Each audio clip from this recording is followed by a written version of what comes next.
Cool ட்ரிங்க்ஸ்னாலே நம்மளுக்கு ஃபர்ஸ்ட்டாக ஞாபகம் வருது கோகா கோலா. இந்த கோகா கோலா எப்படி இவ்வளோ ஃபேமஸ் ஆச்சு? இதோட ஹிஸ்டரியை பற்றி தான் இந்த வீடியோ நாங்கள் பார்க்க போகிறோம். நான் உங்கள் அமான், இது உங்கள் அமான் 001. வா வீடியோக்குள்ளே போகலாம்.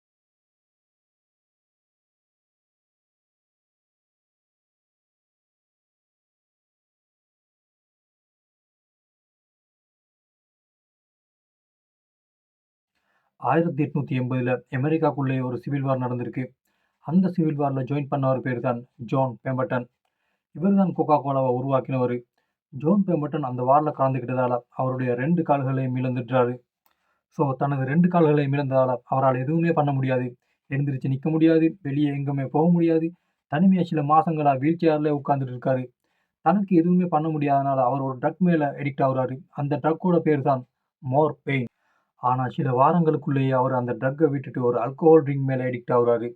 அந்த ட்ரிங்கோட பேர் தான் கோகோ வைன். ஃபர்ஸ்ட் டைம் அந்த கொக்கோ வைனை குடிச்சிட்டு ரொம்ப அருமையாக இருந்ததால் இதோட ரெசிபியை கண்டுபிடிக்க ரொம்ப ஆர்வமாக இருந்திருக்காரு. அப்படி இப்படின்னு சொல்லி இதோட ரெசிபியை கண்டுபிடிச்சதுனால இவருக்கு என்ன கிடைச்சிச்சுன்னா, இந்த ஒரு கொக்கோ வைனை கொக்கோ லீஃப் மூலமாக தான் உருவாக்குறாங்கன்னு கண்டுபிடிச்சிருக்காரு. இதோட இன்னும் சில பொருட்களை சேர்த்து ஸ்டார்டிங்கில் இது ஒரு மருந்தாக தான் பயன்படுத்தியிருக்காங்க.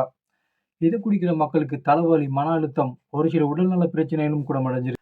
அதுக்கப்புறம் கொக்கோ கோலாவை கிறிஸ் கேண்ட்லா என்றவர் வாங்கி அதில் கலக்கப்பட்டிருக்கிற கொக்கைனை நீக்கி ஒரு மிகப்பெரிய குளிர்பானமாக மாற்றிருக்காரு. இப்போ இதை உலகம் பூரா இருக்கக்கூடிய மக்கள் வாங்கி குடிச்சிட்டு இருக்காங்க. அடுத்த ஒரு புதிய வீடியோவில் சந்திக்கும் வரை நான் உங்கள் அமான். நன்றி.